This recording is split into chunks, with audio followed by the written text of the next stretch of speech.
ଦେଖନ୍ତୁ ଏଥର ଓଡ଼ିଶାବାସୀ ପ୍ରବଳ ଦ୍ୱନ୍ଦ୍ୱ ଭିତରେ ଅଛନ୍ତି। ମାନେ କିଏ ବିଜେଡ଼ିର କିଏ ବିଜେପିର କିଏ କେଉଁ ଦଳରେ ଥିଲା କିଏ କେଉଁ ଦଳକୁ ଆସିଛି ଲୋକ କନଫ୍ୟୁଜ୍ ବି ହେଇଗଲେଣି। ହଁ ଲୋକଙ୍କ ଭିତରେ ଗୋଟେ ଆସିଲାଣି ଯେଉଁ ଦଳ ଡିଆଙ୍କୁ ନେଇକିରି। ହଁ ବର୍ତ୍ତମାନ ଦେଖନ୍ତୁ ବ୍ରହ୍ମପୁର ସ୍ଥିତି। ବ୍ରହ୍ମପୁରରେ ବର୍ତ୍ତମାନ ବିଜେପିର ପ୍ରାର୍ଥୀ ହେଉଛନ୍ତି ପ୍ରଦୀପ ପାଣିଗ୍ରାହୀ, ଯିଏକି ମୁଖ୍ୟମନ୍ତ୍ରୀଙ୍କର ପ୍ରତିନିଧି ଥିଲେ, ସେତେବେଳେ ବିଧାୟକ ଥିଲେ, ମନ୍ତ୍ରୀ ଥିଲେ ବିଜେଡ଼ିରେ। ସିଏ ଲଗାତାର ଭାବରେ ବିଜେପିକୁ ଶୋଧି ଶୋଧିକି ତାଙ୍କ ଜୀବନ କାଳ ଯାଇଛି। ବିଜେପିକୁ ସମାଲୋଚନା କରିକି ତାଙ୍କର ସମୟ ଯାଇଛି। ବିଜେପି ବିରୁଦ୍ଧରେ ଏତେ ମାନେ ଶ୍ରୁତିକଟୁ ଶବ୍ଦ ମଧ୍ୟ ପ୍ରୟୋଗ କରିଛନ୍ତି, ଯେଉଁଟାକି ଏବେ ସୋସିଆଲ ମିଡ଼ିଆରେ ଘୁରି ବୁଲୁଛି। ଅନୁରୂପ ଭାବରେ ବିଜେପିର ଯିଏ ଭୃଗୁ ବକ୍ସିପାତ୍ର, ସିଏ ବିଜେପିର ଜଣେ ଆଗଧାଡ଼ିର ନେତା, ମାନେ ଗଣମାଧ୍ୟମରେ ବିଜେପିର ଅନ୍ୟତମ ଚେହେରା ଥିଲେ। ହଁ ସିଏ ବର୍ତ୍ତମାନ ଯାଇକିରି ହଠାତ୍ ନବୀନଙ୍କ ଆଦର୍ଶରେ ଅନୁପ୍ରାଣିତ ହୋଇକରି ବିଜେଡ଼ିରେ ଜଏନ୍ କରିଛନ୍ତି। ସିଏ ସେଇଠୁ ପ୍ରାର୍ଥୀ ହୋଇଛନ୍ତି। ସିଏ ବି ଦିନେ ଲଗାତାର ଦିନେ କାହିଁକି ତାଙ୍କର କାର୍ଯ୍ୟ ଜୀବନର ଆରମ୍ଭ ଠାରୁ ବିଜେପିରେ ସିଏ ଅଛନ୍ତି।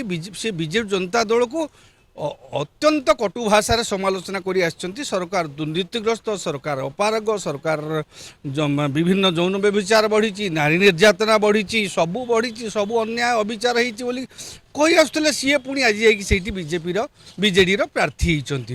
ଗୋଟେ ଅଦ୍ଭୁତ ଭାବରେ କିମାକାର ପରିସ୍ଥିତି ସୃଷ୍ଟି ହେଇଛି ବ୍ରହ୍ମପୁର ନିର୍ବାଚନ ମଣ୍ଡଳୀରେ।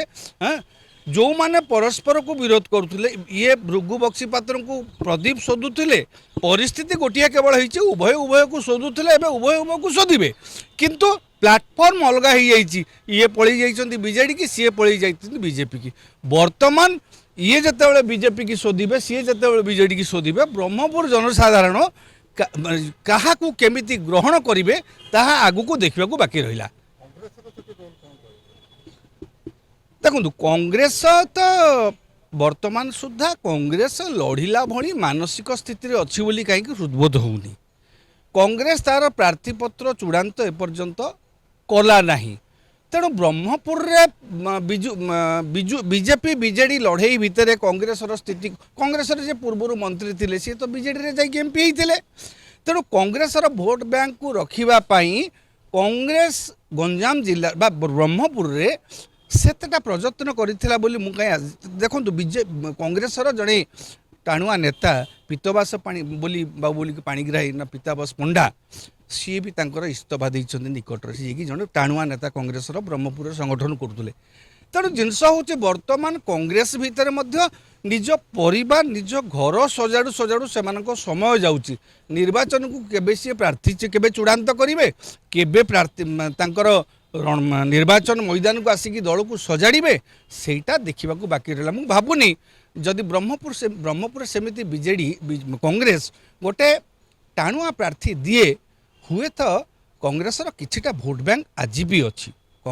ସେଇ ଗଞ୍ଜାମ ଜିଲ୍ଲାରେ ବି ବା ବ୍ରହ୍ମପୁର ନିର୍ବାଚନ ମଣ୍ଡଳୀରେ ବି ଗଜପତିରେ, ବ୍ରହ୍ମପୁର ଗୋଟେ ବଡ଼ କନଷ୍ଟିଚ୍ୟୁଏନ୍ସି ହେଉଛି ଗଜପତି ଜିଲ୍ଲା। ଗଜପତି ଜିଲ୍ଲାରେ ଦେଖନ୍ତୁ କଂଗ୍ରେସ ବିଧାୟକ ଅଛନ୍ତି ଆମର ସେଠୁ ଗୋଟେ କନଷ୍ଟିଚ୍ୟୁଏନ୍ସିରୁ। ତେଣୁ ଗଜପତି ଜିଲ୍ଲାରେ ବି ଗଜପତି ଯେଉଁ ପାଳାଖମୁଣ୍ଡି ନିର୍ବାଚନ ମଣ୍ଡଳୀରେ ମଧ୍ୟ କଂଗ୍ରେସର ଭଲ ସ୍ଥିତି ଅଛି।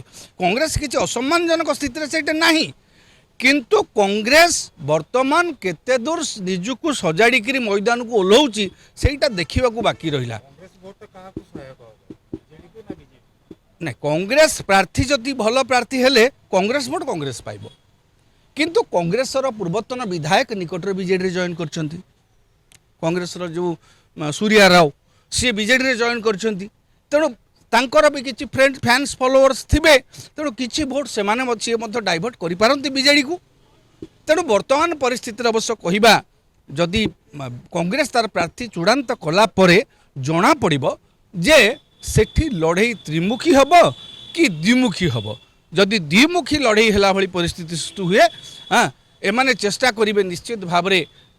ଶାସକ ଦଳ ତ ସେଠି ବହୁତ ଏକ୍ସରସାଇଜ୍ କରୁଛି। ମାନେ ସେଠି ତାଙ୍କର ଯିଏ ଅଛନ୍ତି ଅବଜର୍ଭର ମାନସ ମଙ୍ଗରା, ସେ ରହିକି ସେ ପୁରା ଜିଲ୍ଲାକୁ ସଜାଡ଼ିବା ଲାଗିଛନ୍ତି। ସଂଗଠନକୁ ବିଭିନ୍ନ ଦଳ ଲୋକଙ୍କୁ ଆଣି ଦଳରେ ମିଶାଉଛନ୍ତି।